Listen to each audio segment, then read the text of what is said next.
Hello everyone, in this video I will show you how to fix keyboard disappeared on Samsung S24 FE. Let's start the video. First of all, restart device, open quick settings panel, so just swipe down and click on this power icon. After click on this power icon, if you want to restart phone, click on this restart icon. Again tap on this restart icon, you will see phone is restart. After restarting, enter phone pin. You will see your problem is solved.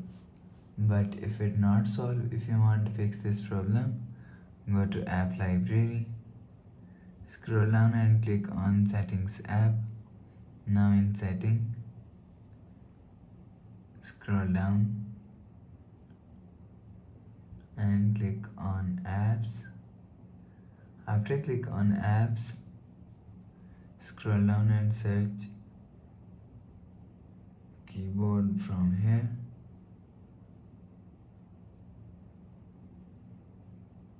And click on storage and click on clear cache. After clear cache keyboard, you will see your problem is solved. But if it still not solved, click on settings app. Scroll down to and click on general management. Click on reset and click on reset all settings. Reset setting, enter phone pin and click on continue. Again tap on reset, you will see your problem is solved. So please subscribe for more new latest videos. Thanks for watching.